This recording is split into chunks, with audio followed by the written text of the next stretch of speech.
Today is day 6 of the trial of Ghislane Maxwell, and we were introduced to a woman who goes by the pseudonym of Kate. Now, before she took the stand, the judge instructed the jury that Kate was of age at the time that she met Maxwell and Epstein, and that none of the testimony about any of their sexual encounters should be taken by the jury as indicative of any illegal contact or illegal activity by either Epstein or the defendant. At this point, the jury must have been wondering, well, why is she here then? And pretty quickly it became evident that she was put on the stand for the purpose of establishing that Ghislane Maxwell was intricately involved in the grooming process on behalf of Jeffrey Epstein. And if you recall, we know that there's 5 steps to the grooming process, and we could start checking off the boxes now when we hear these purported victims describing their tales as to how, yep, that seems to be another step in the grooming process. So let's hear a little bit about Kate. Well, she came from London and was on a trip with her boyfriend in Paris. And on that trip, she ended up meeting Ghislane Maxwell. And Ghislane sat down with her, started talking to her about her family, and she described how she was having all these difficulties financially and struggling, and her mother was having all these difficulties, and that she was 17 when she first met Ghislane Maxwell. Over there, we can see checkbox number 1 as far as Ghislane being able to identify a good candidate for potential sexual abuse. She proceeded to say that a few weeks later, when she returned to London, she got a phone call from Ghislane Maxwell, who invited her to come to her house. Now, this is Ghislane Maxwell actually isolating another potential victim, and she started complimenting her, telling her how she seems like she has such great capabilities. And she said she was very impressed with Ghislane Maxwell. She felt that this introduction, this relationship, could be very meaningful towards advancing her career. She described her as a woman who seemed very successful, seemed to be going places, seemed well put together, and that she thought of her as being in her 30s. And she sort of envisioned that she's living a life that I'm hoping I can live when I'm in my 30s. And that's why she wanted to continue this relationship with her. And when she met Ghislane Maxwell, Ghislane was telling her about how Jeffrey Epstein can really help her along with her prospects. And that's the first time that she ever heard of the idea of meeting Jeffrey Epstein. So she's invited back by Ghislane to Ghislane's house a couple of weeks later. This is her second time in Ghislane Maxwell's house. And during that meeting, Jeffrey Epstein is on the phone when she comes in, and when he gets off the phone, Ghislane starts raving about Kate to Jeffrey Epstein, saying, "This is the girl I told you about." And she starts complimenting, saying how she's so much stronger than she looks, despite the fact that the victim was 95 pounds. And in order to prove the point, she said, "Here, give him a squeeze, show him how strong you are." And she gave him a squeeze, and then before long, she was actually massaging his shoulders. And then Jeffrey Epstein got a phone call, and she was ushered out of there. A couple weeks later, Kate gets another phone call from Ghislane Maxwell saying, "Hey, Jeffrey Epstein's regular masseuse had to cancel today, but seeing as how we were so impressed with how strong you are and what strong hands you have, we were really wondering if you could fill in and come in to give him a massage." And she thought it was a little bit odd. She had no experience as a masseuse, but she agreed to come back because she was hoping to develop this relationship with Ghislane further. And she's brought into this private room where Ghislane basically stood in the doorway, and Jeffrey Epstein is standing there wearing nothing but a robe, and she closes the door, leaving the two of them alone. And before long, this massage turns in a sexual way that's initiated by Jeffrey Epstein, and that when she came out and was finished, that Ghislane Maxwell was questioning her, saying, "How was it? Wasn't it fun? Didn't you have such a good time?" And the clear implication of this is that she knew that this massage was merely a pretext for Jeffrey Epstein to engage in a sexual encounter. Now, again, I just want to remind you that she was not a minor, and that none of the charges that are raised herein relate to that. But this is yet another step as far as trying to normalize and say, "Oh, wow, this is such a great thing." And that's so we see already now that we have step 1, which is identify your potential target. Step 2 is you want to isolate them and leave them she's alone with Ghislane, and then alone with Jeffrey Epstein. We see the manipulation as far as the promises of her future, how Jeffrey Epstein will be able to help her, how she became a role model as someone that Kate wanted to emulate and become like her. And step 4 now, we're seeing the desensitization. It was actually a little weird hearing Ghislane Maxwell hearing Kate describe Ghislane Maxwell's discussion about sexuality. And this is part number 4 as far as desensitization, that she said she sounded childish.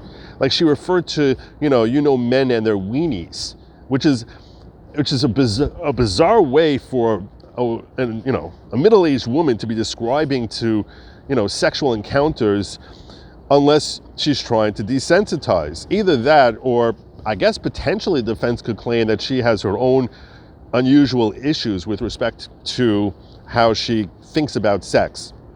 But you can understand how a jury might conclude that this was part of the whole desensitization process. And finally, she kept getting called back in there to give more and more massages to Jeffrey Epstein. And she ends up forming this relationship where first she's coming to Ghislane in order to, develop some sort of relationship and friendship with her. And the next thing you know, she ended up becoming a regular full-time masseuse for Jeffrey Epstein. She was asked, how long did you continue this relationship from the time you were 17? And she said until she was in her early 30s.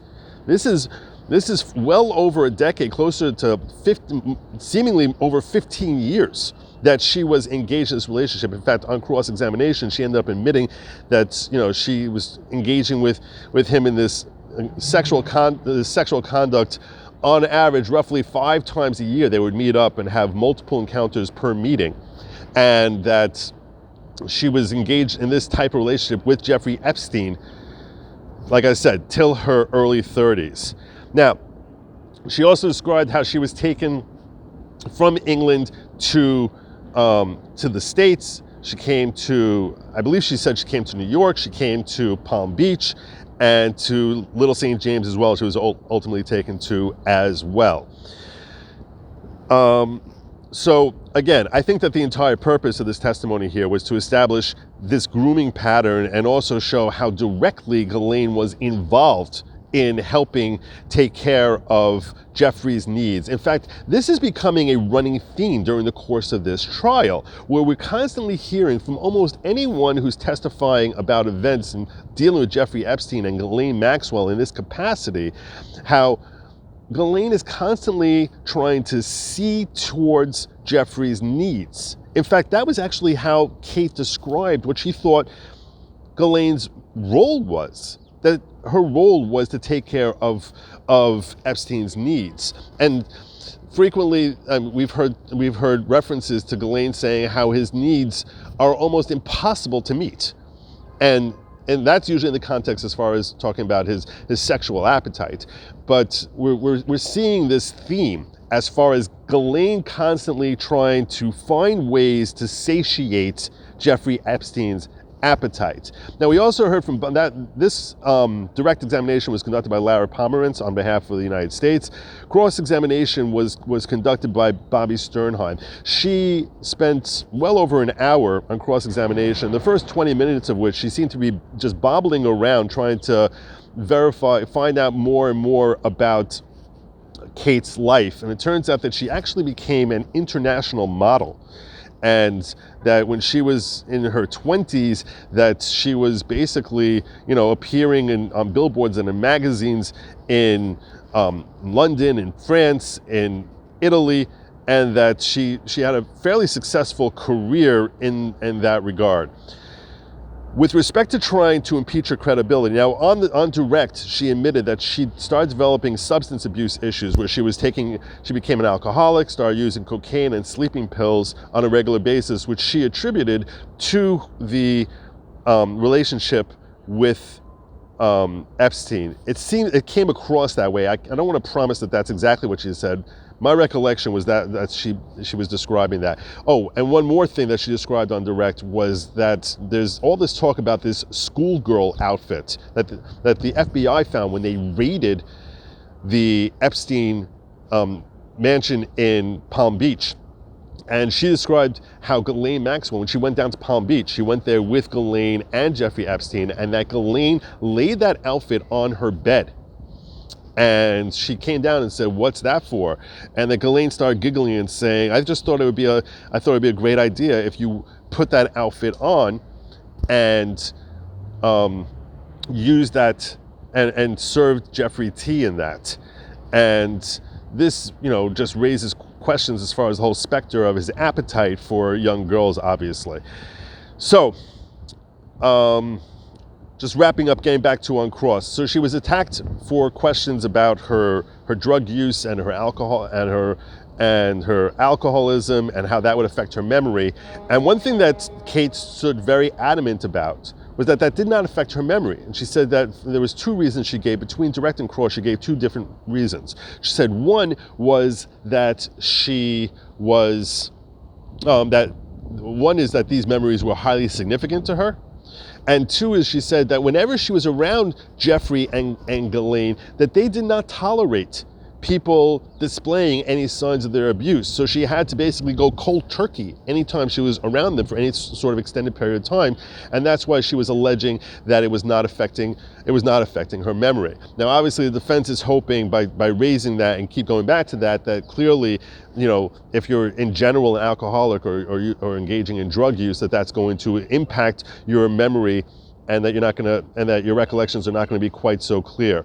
Additionally, the defense tried insinuating that this is all about her working with the government to try and obtain a visa, and that since she wants to stay in the States, and she held up fairly well on cross. I'm not going to go much further on that, but she held up fairly well on cross in that regard. They also claimed, insinuating that this was a money grab, and that's why she was raising this testimony. She seemed to hold up fairly well on that regard as well. I'm going to give more details about this later tonight. I'm also going to give an update about the afternoon testimony after court concludes today. So that's what I have for you this morning, and stay tuned for the next update coming in just a few hours. Godspeed.